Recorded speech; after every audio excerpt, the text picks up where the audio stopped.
Mengutip dari Brian Tracy, seorang pakar penjualan terkenal, setiap penjualan itu terdiri dari 4 tahap.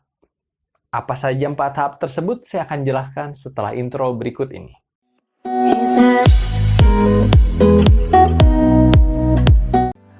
Tahapan itu terdiri pasti dari 1. PDKT atau pendekatan, 2. Menggali, yang ketiga solusi, dan yang keempat adalah closing.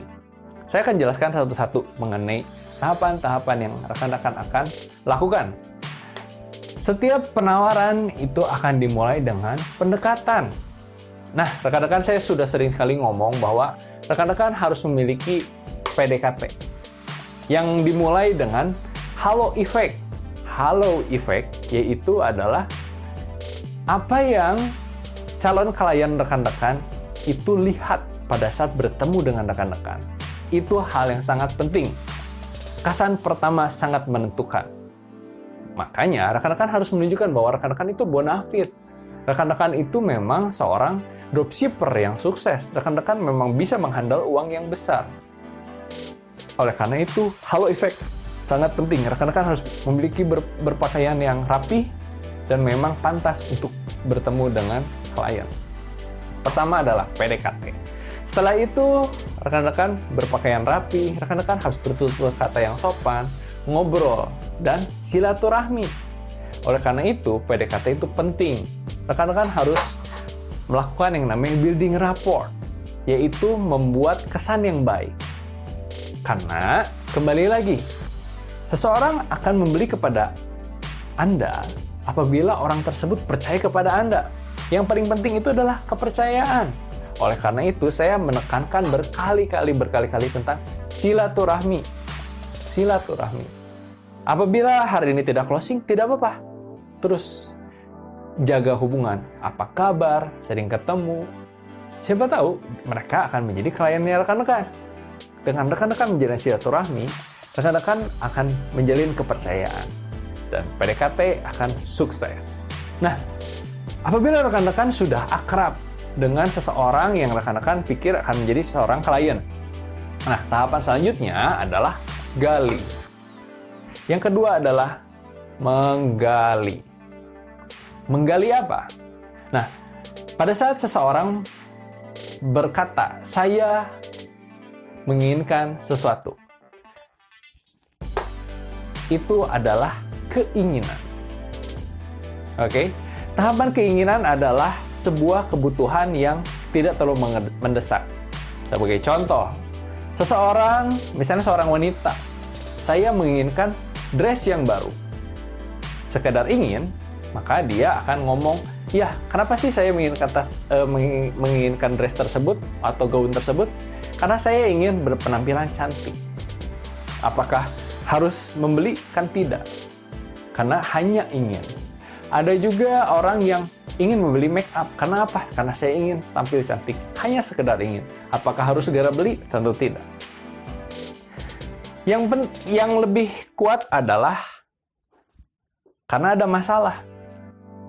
Sebagai contoh, seorang wanita menginginkan sebuah gaun. Karena dia harus pergi ke pesta, di mana pesta tersebut adalah pesta keluarga yang besar, dan di sana bertemu dengan orang-orang yang bonafide, maka saya membutuhkan gaun tersebut agar saya kelihatan setara dengan yang lain. Agar saya lebih percaya diri. Untuk kapan? Untuk minggu depan. Maka saya harus segera membeli. Ada masalah. Yang selanjutnya, misalnya tadi, ada seorang wanita ingin membeli make up. Karena apa? Karena make up-nya habis. Nah, ada masalah. Make up-nya habis. Jadi, ada 2 tipe. Pada saat orang-orang menginginkan berkata bahwa saya membutuhkan sesuatu. Ada ingin dan ada masalah. Rekan-rekan bergerak di bidang dropshipper tas, maka rekan-rekan akan mengetahui dari pernyataan calon klien. Sebagai contoh begini, Pak, saya butuh tas souvenir nih. Oh iya, tas souvenir seperti apa yang Bapak inginkan? Oh, saya ingin membutuhkan tas souvenir jinjing. Nah, rekan-rekan tanya balik. tas souvenirnya untuk apa sih? Nah, rekan-rekan pelajari. Apabila statementnya seperti ini, ya Pak, sekedar ini aja sih. Besok saya ada acara, ada acara, terus saya ingin bagi-bagi aja sih tas jinjingnya sebagai hadiah, sebagai souvenir. Tahapan apa itu? Ya, itu baru sampai tahapan ingin. Ingin saja. Hanya menginginkan saja. Oke? Berarti dia nggak butuh-butuh amat. Nah, bandingkan dengan statement yang kedua.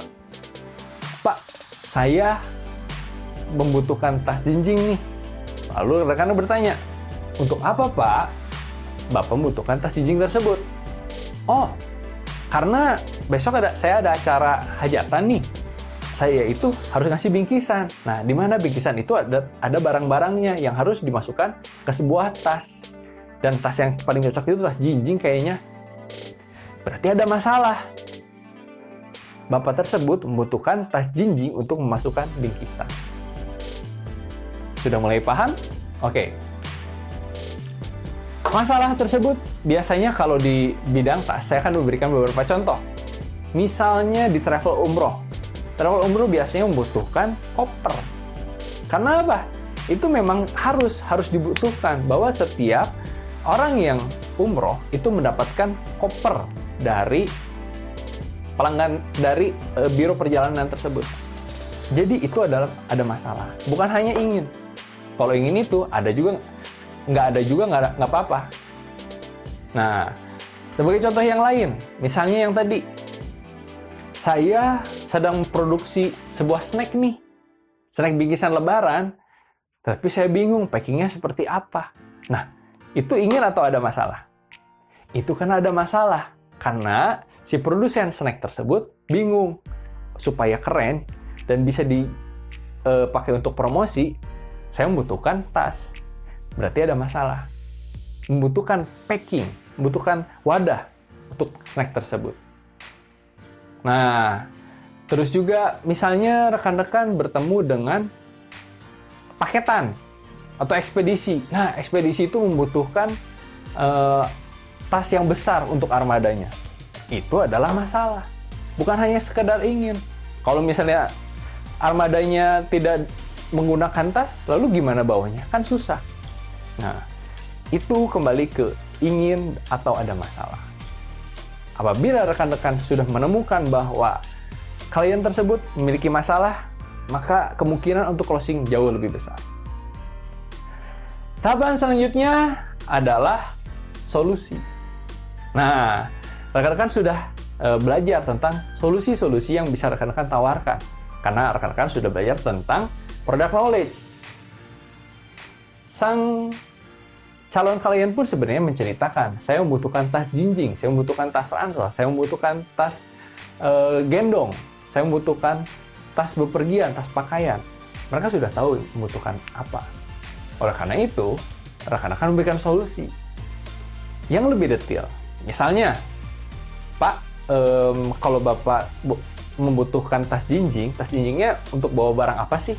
Oh, saya sekedar untuk ini sih bingkisan anak-anak. Anak saya besok ulang tahun. Ya berarti paling snack sih. Paling snack, ya nggak begitu banyak dan nggak begitu berat.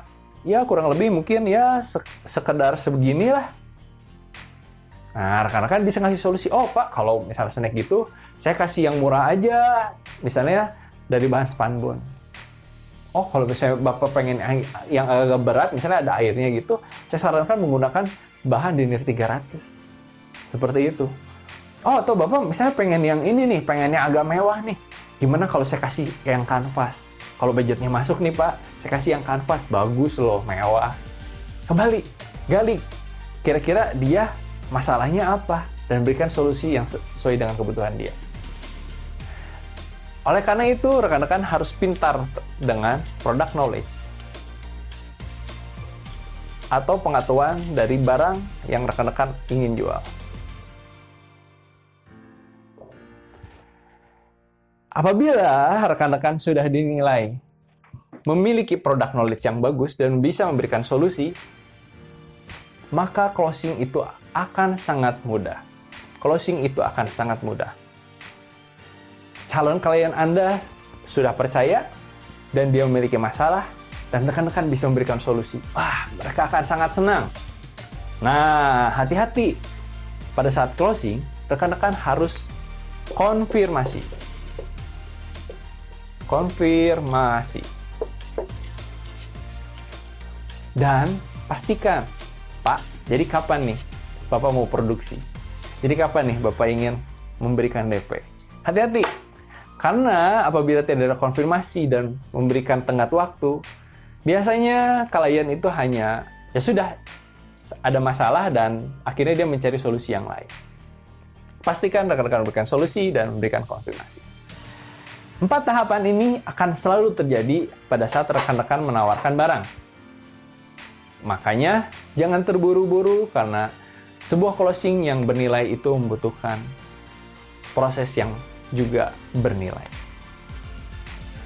Saya harap ini akan membantu, dan apabila rekan-rekan tertarik dengan video-video seperti ini, rekan-rekan bisa subscribe channel asaronline.com untuk mendapatkan teknik penjualan yang lebih tepat lagi. Berikan like apabila rekan-rekan suka dengan video seperti ini, dan bisa share kepada rekan-rekan yang kira-kira membutuhkan tentang teknik berjualan. Bersama saya Roy Biantoro dan asaronline.com. Sampai ketemu di video selanjutnya.